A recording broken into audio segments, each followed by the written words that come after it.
Ok, dans cette vidéo, on va avoir 3 croyances de merde qui t'empêchent de réussir avec ton business, qui t'empêchent d'en être là où tu aimerais être actuellement, que tu fasses pas du tout de cash ou que tu en fasses déjà un petit peu mais que tu n'as pas du tout atteint tes objectifs. Bah, dans cette vidéo, tu vas forcément pouvoir trouver une des 3 croyances que tu as actuellement. Je le sais parce que moi aussi, j'ai eu 2 de ces 3 croyances-là et je sais à quel point est-ce que ça peut être limitant et frustrant parce que tu sais qu'il y a quelque chose qui bloque mais tu ne sais pas quoi. Donc l'objectif de cette vidéo, c'est justement de t'expliquer ces choses-là, comme ça tu vas les rationaliser. Et la première étape pour pouvoir traiter un problème, c'est déjà de comprendre le problème. La première croyance de merde, c'est justement le fait que tu t'auto-sabotes.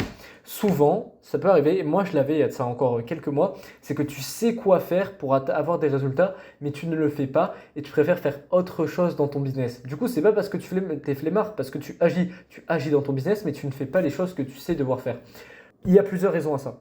La première, c'est que tu as peur de les faire, tout simplement, ces actions-là. Par exemple, tu sais que tu dois prospecter, tu sais que tu dois prendre des appels de vente, mais tu ne le fais pas parce que tu as peur. Dans ce cas-là, je vais te dire, fonce dans ta peur et si tu n'es pas prêt à faire ça, ne continue pas, ne démarre ne serait-ce que même pas l'entrepreneuriat, parce que si tu as probablement une croyance comme ça, que tu fonces pas dans ta peur, c'est que tu débutes probablement.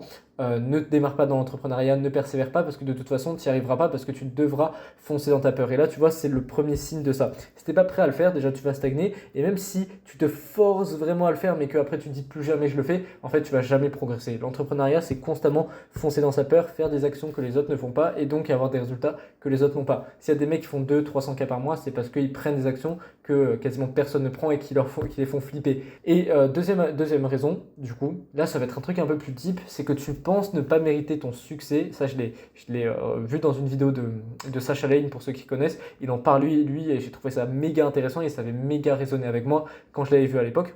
C'est que tu penses ne pas mériter ton succès, et si d'un coup tu as ce succès, tu as peur de ne pas être en capacité de carry l'identité de ce succès-là. Par exemple, si tu veux faire 5 cas par mois et que tu ne fais pas les actions alors que tu sais devoir les mettre en place, c'est peut-être parce que faire 5 000 euros par mois, pour toi, ce serait trahir ton identité parce que tu ne te considères pas comme quelqu'un qui fait 5 cas par mois actuellement et que tu dirais que tu en es incapable. Donc, en fait, ça va s'auto-saboter dans tes actions, même si ça va être inconscient. Consciemment, tu penses vouloir faire 5 000 euros par mois, mais 95% de ton esprit, ça va être l'inconscient, et ton inconscient, lui, ne voudra pas le faire parce que ça trahirait son identité.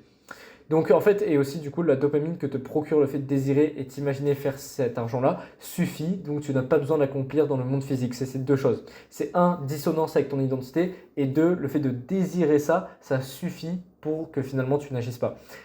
C'est vraiment un truc qui est traître ça, parce que consciemment ça te torture l'esprit, tu te dis je veux le faire, je veux le faire, je veux le faire, je sais qu'il faut que je le fasse, et en fait dans le monde physique, tu n'arrives pas à les faire, ou même si tu les fais ces actions-là, tu ne seras pas intentionnel parce que tu ne considères pas que tu mérites de faire cet argent-là et que tu te noies entre guillemets dans le désir de les faire et que ça te suffit à avoir ta dopamine quotidienne.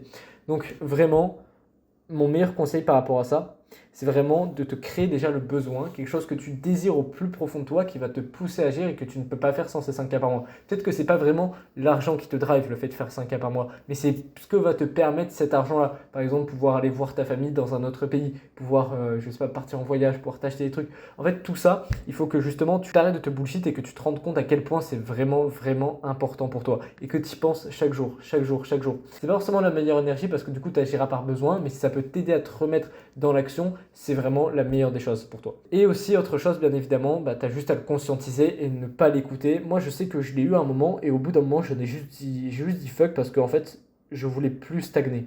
Et donc, c'est le moment où après, j'ai mis vraiment des actions en place, que j'ai fait mon premier mois à 2000 euros à 16 ans, etc. Ok, deuxième croyance limitante de merde, du coup, ça va être je veux le faire seul. Ça, je l'avais pas moi pour le coup, parce que j'ai toujours conscientisé à quel point le fait de se faire aider par quelqu'un, ça peut faire gagner énormément de temps. La vérité, c'est que oui, tu peux le faire seul. Maintenant, c'est une question de temps. Un entrepreneur, c'est quelqu'un qui prend des choix intelligents. Le choix intelligent, ce serait quoi entre soit prendre un an et demi pour arriver à un certain objectif, un certain point, ou soit d'un autre côté, prendre 2 mois, 3 mois pour arriver à ce point-là. Un entrepreneur, qu'est-ce qui priorise, son temps ou son argent? Bien évidemment qu'il priorise son temps parce qu'il sait que le temps c'est limité, l'argent c'est illimité et qu'en gagnant du temps, vu qu'après il va faire beaucoup de revenus, il va pouvoir faire beaucoup plus d'argent en fait. Tu vois, si le fait de faire 2000 euros le fait d'aller chercher 10 000 euros par mois, ça te prend non pas 3 ans, mais que ça te prend seulement un an, en fait, tu as gagné 2 ans où tu vas faire 10 000 euros par mois. Donc sur le long terme, tu as gagné peut-être plusieurs dizaines de milliers d'euros du coup moins l'accompagnement dans lequel tu as investi ou le mentor ou peu importe. Donc peut-être que du coup ça te fera 240 000 euros de gagné, moins 10 000 euros que tu as investi dans des mentorats, égal, tu as fait 230 000 euros de bénéfices, tu vois. Donc au-delà du gain du temps pur, tu as aussi un gain d'argent qui est phénoménal sur le long terme. Et donc en fait c'est un pari sur soi, le fait de pouvoir investir, et le faire seul c'est juste une question d'ego. Et le problème avec ça c'est que beaucoup pensent que le faire avec accompagné, ça minimise leur légitimité à réussir. Et en fait, ça, c'est juste du full ego. Et un entrepreneur, c'est quelqu'un qui doit savoir mettre son ego de côté, parfois écouter, même en fait tout le temps quand tu démarres surtout, écouter les conseils de tes mentors, des gens qui sont au-dessus de toi, parce que sinon tu vas juste faire de la merde tout seul. Tu vois, c'est comme si tu allais à l'école et que tu étais en mode non, je veux pas apprendre avec un professeur, je veux refaire toutes les formules moi-même, je veux retrouver tous les théorèmes, toutes les démonstrations, les trucs comme ça. Non, tu dois apprendre ce que te disent les professeurs, c'est logique. Ça veut pas dire justement ne pas garder un esprit critique, contrairement à l'école qui des fois peut t'enlever ça. La deuxième cause à ça, ça va être la peur d'investir. Est-ce que vraiment, demande-toi, tu incarnes l'entrepreneur qui a des résultats et qui fait de l'argent quand tu dis que tu as peur d'investir? Est-ce que tu penses qu'Elon Musk, quand il devait investir je ne sais pas combien de millions dans SpaceX, il se disait ah non, non, non, je ne veux pas investir moi? Est-ce que tu penses qu'après je ne sais pas combien de fusées qui ont échoué, il se disait non, je ne veux plus investir? Ah non, il s'est dit j'y vais, c'est le prix à payer, je dois investir de l'argent pour gagner gros et regarde aujourd'hui c'est le mec le plus riche du monde parce qu'il a foncé dans sa peur et que il a investi forcément pour n'importe quoi tu dois investir si tu veux avoir un rendement. Si tu veux avoir un rendement dans l'immobilier, que tu veux avoir un bien et que tu veux le mettre en location, forcément tu dois acheter ce bien. Bref, tu vois, n'importe quoi nécessite un apport dans la vie. L'entrepreneuriat c'est pareil, sauf si tu veux prendre un accompagnement, sauf que tu paries non pas sur un truc physique, un truc extérieur, tu paries sur toi-même. Donc c'est peut-être même plus challengeant parce que tu te responsabilises, mais c'est justement ce qui va te faire encore plus grandir. Et surtout, demande-toi quel signal est-ce que tu envoies à l'univers, quelle identité est-ce que tu renvoies. Bref, en gros, tu n'incarnes pas du tout entrepreneur et forcément dans le monde physique, tu n'auras pas les résultats de l'entrepreneur que tu aimerais être, qui lui investirait sur lui. Et aussi, quel genre de prospect est-ce que tu vas attirer si toi-même, tu n'es pas capable d'investir. Genre, il y a vraiment des gens, ils se disent, ouais, moi, je veux vendre un truc, mais par contre, je ne veux pas investir moi-même. Et du coup, tu vas attirer quel genre de personne? Si toi-même, tu vibres comme le gars qui n'a pas envie de dépenser son argent et qui, du coup, n'investit pas dans des accompagnements, tu vas attirer que des gens comme ça. Et donc, en fait, tu attireras juste ce que tu es toi-même. Donc, tu n'auras jamais de résultat avec ton business.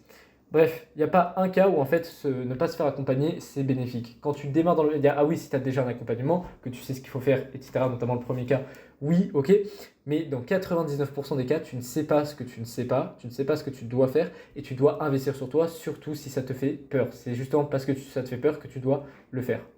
Ok, troisième erreur, troisième croyance de merde qui t'empêche de réussir, ça va être le fait de vouloir des résultats rapidement. C'est vraiment une mentalité de golemon, une mentalité de débutant.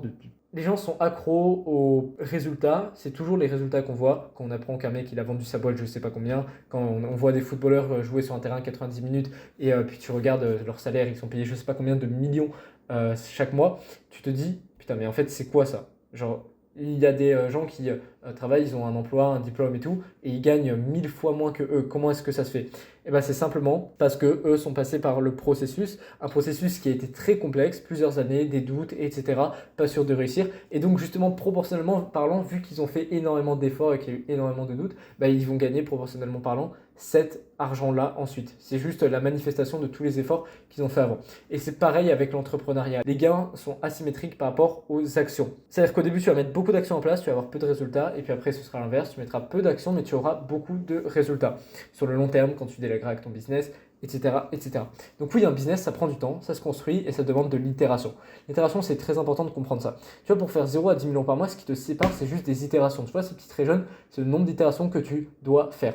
Et par contre, tu as des moyens plus rapides. Si tu fais tout seul, tu vas devoir itérer une fois, deux fois, trois fois, quatre fois, et donc tu vas prendre énormément de temps.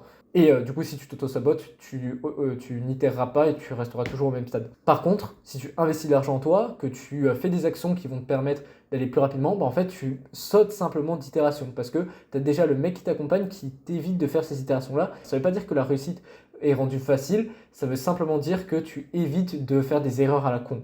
Et donc, en fait, au lieu de faire je sais pas moi, 5000 itérations, tu vas en faire peut-être 1000, peut-être 2000. Et donc, ça va te prendre 2-3 fois moins de temps, grand minimum. Donc, voilà, très important de comprendre ça, ce concept d'itération.